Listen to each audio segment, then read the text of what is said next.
ഒരു വീഡിയോയിലേക്ക് എല്ലാവർക്കും സ്വാഗതം. ഈ ചാനൽ ഇഷ്ടപ്പെട്ട സബ്സ്ക്രൈബ് ചെയ്യാൻ മറക്കല്ലേ. ദേവയാനിയാണെങ്കിൽ നയനയുടെ അടുത്ത് പറയുകയാണ്, നീ ആദർശിൻ്റെ അടുത്ത് പോ.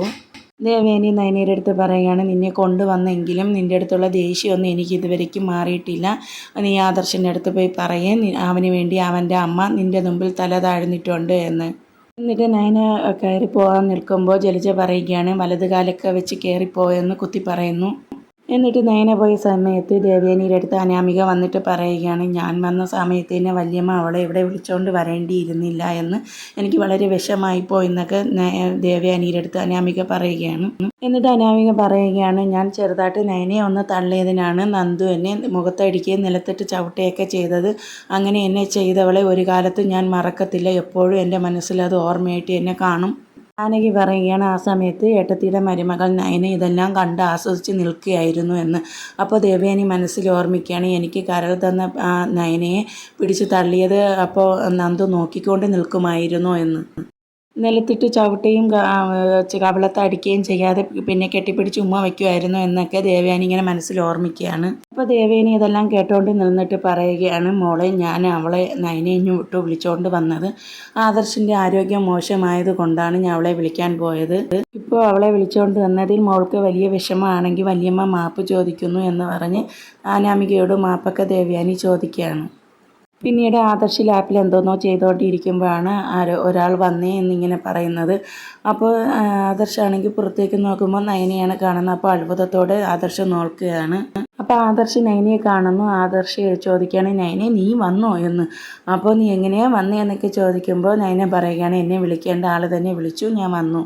അപ്പോൾ ആദർശ് ചോദിക്കുകയാണ്, ആരാ നിന്നെ വിളിച്ചത്, അച്ഛനാണോ എന്ന് ചോദിക്കുമ്പോൾ നയന പറയുകയാണ്, അല്ല, എന്നെ വിളിക്കാൻ ആഗ്രഹിച്ച ആൾ തന്നെ എന്നെ വന്ന് വിളിച്ചു എന്ന്. ആരാ, അമ്മ ഒന്ന് വിളിച്ചോ, അമ്മ ഒന്ന് വിളിച്ചോ എന്നിങ്ങനെ കേൾക്കുമ്പോൾ ആദർശിന് നല്ല സന്തോഷമാണ് തോന്നുന്നത്. എന്നിട്ട് ആദർശൻ നയനയെ അത് ചേർത്ത് പിടിക്കുകയാണ് ചെയ്യുന്നത്. അപ്പോൾ ആദർശ് ചോദിക്കുകയാണ്, അമ്മയ്ക്ക് നിൻ്റെ അടുത്തുള്ള പെരുമാറ്റം എങ്ങനെയായിരുന്നു എന്ന്. അപ്പോൾ ഇങ്ങോട്ട് വന്നപ്പോഴും കാറിലിരുന്നപ്പോഴും ഒക്കെ പഴയതുപോലത്തെ പെരുമാറ്റം തന്നെയാണ്. അപ്പോൾ എനിക്ക് തോന്നി ഇങ്ങോട്ട് വരേണ്ടിയിരുന്നില്ല എന്നൊക്കെ.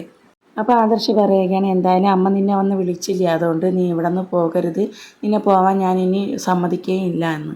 അപ്പോൾ നയനയും പറയുകയാണ്, ഇല്ല, ഞാനിനി പോകുന്നില്ല ആദർശേട്ടാന്ന്. എന്നിട്ട് ആദർശ് പറയുകയാണ്, ഞാൻ പ്രാർത്ഥിച്ചതുപോലെ എല്ലാ കാര്യങ്ങളും നടന്നില്ല, എല്ലാം അയ്യപ്പൻ്റെ കാരുണ്യം കൊണ്ടാണ് എല്ലാം നടന്നത്. അത് ശരിയാണെന്ന് നയന പറയും. അത് കഴിഞ്ഞ് രണ്ടുപേരും കുറച്ച് സംസാരിച്ചുകൊണ്ട് നിൽക്കുകയാണ്. അതിനുശേഷം നയന പറയുകയാണ്, ഇവിടെ വേറെയും കുറച്ച് ആൾക്കാരുണ്ടല്ലോ, ഞാൻ അവരെ കൂടി ഒന്ന് നെട്ടിച്ചിട്ട് വരാമെന്ന് പറഞ്ഞ് നയന പോവുകയാണ്.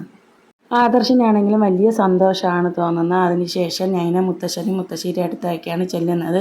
മുത്തശ്ശിയാണെങ്കിൽ മുത്തശ്ശൻ ഇങ്ങനെ മരുന്നൊക്കെ എടുത്ത് കൊടുക്കുകയാണ്. ഇതൊക്കെ എന്ന് തീരാനാണാവോ എന്നിങ്ങനെ മുത്തശ്ശൻ പറയുമ്പോൾ മുത്തശ്ശി പറയുകയാണ്, അസുഖം പൂർണ്ണമായി മാറിയെങ്കിലും കുറച്ച് ദിവസം കൂടി മരുന്നൊക്കെ കഴിക്കണമെന്നാണ് ഡോക്ടർ പറഞ്ഞതെന്ന്. അപ്പോൾ മുത്തശ്ശന് മരുന്ന് കഴിക്കാൻ ഭയങ്കര മടിയാണ്, അതുകൊണ്ടാണ് അങ്ങനെ പറഞ്ഞ് ഇത് കഴിഞ്ഞ് തരുമ്പോൾ അവിടെ നയന വരികയാണ്. അപ്പോൾ നയന പറയുകയാണ്, ഇതൊക്കെ ഞാൻ ചെയ്തോളാം എന്ന്. അപ്പോൾ മുത്തശ്ശനും മുത്തശ്ശിക്ക് അതിശയമായിട്ടാണ് തോന്നുന്നത്, ഇതാരാന്ന്. ഒരു സ്വപ്നം കാണുകയാണോ എന്നാണ് ചിന്തിക്കുന്നത്. അതിനുശേഷം പറയുകയാണ്, രണ്ടുപേരും ഒരേ സമയത്ത് സ്വപ്നം കാണത്തില്ലല്ലോ, ഇപ്പോൾ നയന മോള് വന്നത് തന്നെയെന്ന്. അപ്പോൾ മുത്തശ്ശൻ നയനയോട് ചോദിക്കുകയാണ്, എങ്ങനെയാണ് വന്നതെന്നൊക്കെ. അപ്പോൾ നയന പറയുകയാണ്, അമ്മ വന്ന് വിളിച്ചു എന്ന്. ദേവയാനി വിളിച്ചുകൊണ്ട് വന്നെന്ന് പറഞ്ഞപ്പോൾ മുത്തശ്ശനാണെങ്കിൽ വിശ്വസിക്കാനൊന്നും പറ്റുന്നില്ല. അങ്ങനെ വരാൻ വഴിയില്ലല്ലോ എന്ന് പറയുമ്പോൾ നയന പറയില്ല, അമ്മ തന്നെയാണ് വന്ന് വിളിച്ചതെന്ന്. എന്നിട്ട് നയനയുടെ അടുത്ത് മുത്തശ്ശൻ പറയുകയാണ്, മോൾ ഇവിടെ വന്നു എന്ന് കരുതി അടുക്കളയിൽ കയറി പെട്ടെന്ന് ജോലിയൊന്നും ചെയ്യാൻ നിൽക്കണ്ട. മോൾ വന്നാൽ ഇവിടെ ജോലിഭാരം കുറയുമെന്ന് നിൽക്കുന്ന ആൾക്കാരുണ്ട്, അതുകൊണ്ട് മോളിപ്പോൾ പെട്ടെന്നൊന്നും അടുക്കളയിൽ കയറി ജോലിയൊന്നും ചെയ്യണ്ട.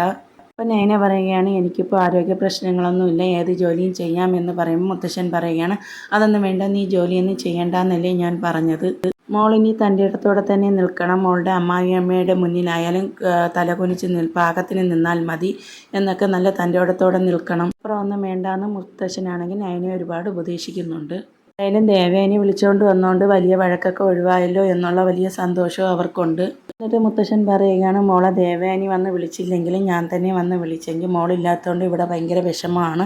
അപ്പോൾ നയന പറയുകയാണ്, ഇല്ല, മുത്തശ്ശൻ വന്ന് വിളിച്ചാലും ഞാൻ വരത്തില്ല, അമ്മ തന്നെ മാത്രമേ ഞാൻ ഇങ്ങോട്ട് വരികയുള്ളൂ എന്ന്.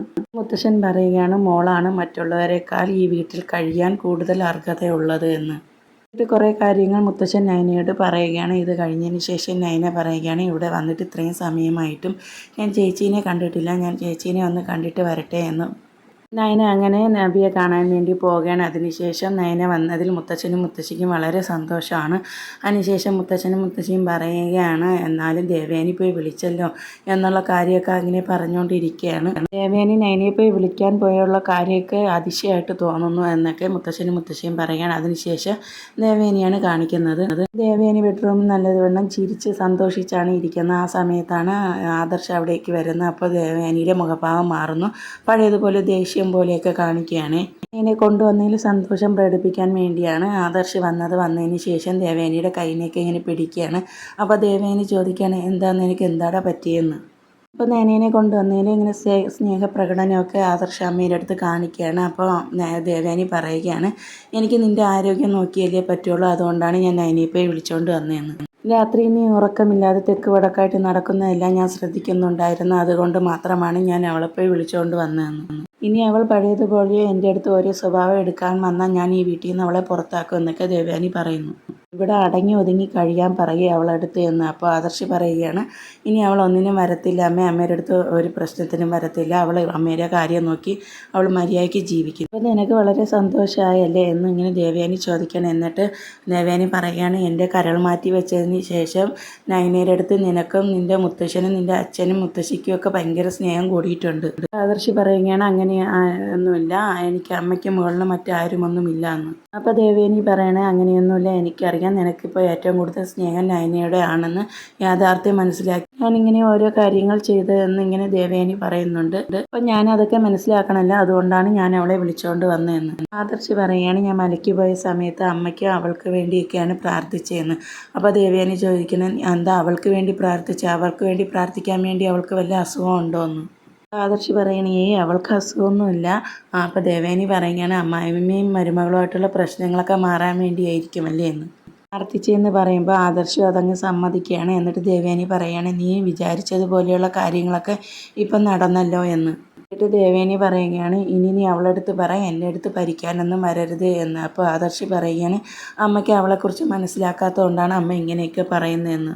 അമ്മ എന്തെങ്കിലും നയനേനെ മനസ്സിലാക്കുമെന്ന് പറഞ്ഞിട്ട് ആദർശ് അങ്ങോട്ട് പോവുകയാണ്. അപ്പോൾ ദേവയാനി മനസ്സിൽ ഓർമ്മിക്കുകയാണ്, എന്നെ ഒരുപാട് അച്ഛനും മോനും ഒക്കെ കുരങ്ങ് കളിപ്പിച്ചല്ലേ, അതുകൊണ്ട് കുറച്ച് കുരങ്ങ് ഞാൻ അങ്ങോട്ടും കളിപ്പിക്കട്ടെ എന്ന് പറയുന്നു.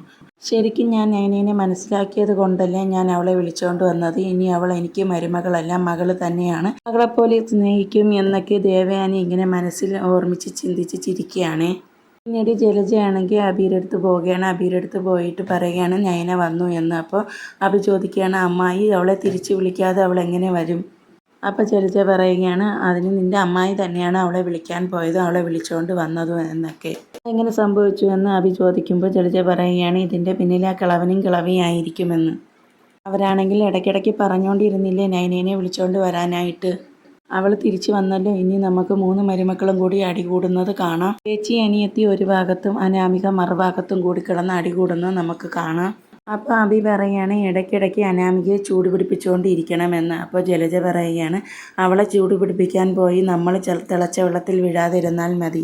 ജലജ പറയുകയാണ്, നമ്മൾ വിചാരിക്കും പോലെയൊന്നും കാര്യങ്ങൾ നടക്കുന്നില്ല എന്ന്. അപ്പോൾ അബി പറയുകയാണ്, നയന വരുമെന്ന് അറിയാമായിരുന്നു, ഇത്രയും പെട്ടെന്ന് അവളിവിടെ വരുമെന്ന് ഞാനും കരുതിയിരുന്നില്ല.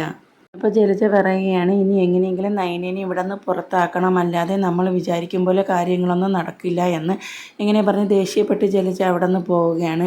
അബിയാണെങ്കിലും നയന തിരിച്ചു വന്നു എന്നുള്ള ദേഷ്യത്തിൽ അങ്ങനെ നിൽക്കുകയാണ്. അതിനുശേഷം ആദർശിനെയും ജയനെയാണ് കാണിക്കുന്നത്.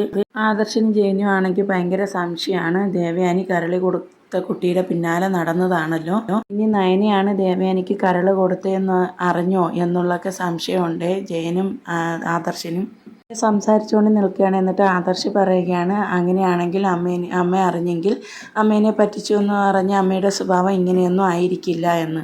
ഇങ്ങനെ ഇവർ സംസാരിക്കുന്ന ദേവയാനി കേട്ടോണ്ട് വരികയാണ്. അപ്പോൾ ദേവയാനി അവിടെ ചെന്ന് പറയുകയാണ്, നിങ്ങൾ ആഗ്രഹിച്ചതുപോലെ ഞാൻ നയനയെ വിളിച്ചുകൊണ്ട് വന്നിട്ടുണ്ട്, ഇനി നിങ്ങൾ എൻ്റെ ആഗ്രഹം കൂടി നടപ്പിലാക്കി തരണമെന്ന്. ഈ കരൾ തന്ന കുട്ടീനെയെങ്കിലും കാണിച്ചു തരണം, അല്ലെങ്കിൽ ആ കുട്ടിയുടെ വീടെങ്കിലും ഒന്ന് കാണിച്ചു തരണമെന്നിങ്ങനെ ദേവയാനി പറയുകയാണ്. ജയൻ പറയുകയാണ്, അതിൻ്റെ വീട് കണ്ടിട്ട് എന്തിനാ ദേവയാനി, ആ കുട്ടീനെയല്ലേ നിനക്ക് കാണേണ്ടത്, അവരിവിടെ ഇല്ലയെന്നല്ലേ നിൻ്റെ അടുത്ത് പറഞ്ഞതെന്ന്. അപ്പോൾ ആദർശ് പറയുകയാണ് കുട്ടിയെക്കുറിച്ച് അന്വേഷിച്ചപ്പോൾ അറിയാൻ കഴിഞ്ഞ കുട്ടിയുടെ ഭർത്താവ് ജോലി ചെയ്യുന്ന സ്ഥലത്തേക്ക് അവർ വീട് മാറി എന്നാണ് അറിയാൻ കഴിഞ്ഞതെന്ന്. ദേവയാനി പറയുകയാണ് അവർ പിന്നെ ജോലി സ്ഥലത്തേക്ക് പോയതാണെങ്കിൽ പിന്നെ എങ്ങനെയാണ് കാണാൻ കഴിയുക എന്നൊക്കെ. എന്നിട്ട് ദേവയാനി മനസ്സിൽ ഓർക്കുകയാണ് എന്നെ കുറേ കറക്കിയതല്ലേ ഞാനും കുറച്ച് കറക്കാമെന്ന്. ദേവയാനി പറയുകയാണ് എങ്കിൽ ആ കുട്ടിയുടെ ഭർത്താവ് ജോലി ചെയ്യുന്ന സ്ഥലത്തേക്ക് നമുക്ക് പോവാമെന്ന്. അപ്പോൾ ജയൻ പറയുകയാണ് നിനക്ക് ഒരുപാട് യാത്രയൊന്നും ചെയ്തുകൂടാ എന്ന്. അപ്പോൾ എങ്കിൽ നമുക്ക് ഫ്ലൈറ്റിൽ പോകാമെന്ന് ദേവയാനി പറയുന്നു. അപ്പോൾ ജയൻ പറയുകയാണ് 10 കിലോമീറ്ററിനപ്പുറം നിന്നെ യാത്ര ചെയ്യില്ലെന്ന് ഡോക്ടർ പറഞ്ഞിട്ടുള്ളതാണെന്ന്.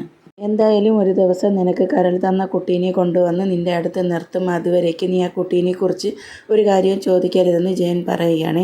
നീ ആ കുട്ടീനെക്കുറിച്ച് തിരക്കില്ല എന്നൊക്കെ സമ്മതിക്കുകയാണ് ദേവയാനി. അത് കഴിഞ്ഞ് ആദർശിൻ്റെ അടുത്ത് ദേവയാനി പറയുകയാണ് നിൻ്റെ ഭാര്യനെ ഇവിടെ കൂട്ടിക്കൊണ്ട് വന്നെന്ന് പറഞ്ഞ് അവളടുത്ത് ഇവിടെ അധികാരമൊന്നും എടുക്കണ്ടെന്ന് പറയുന്നു.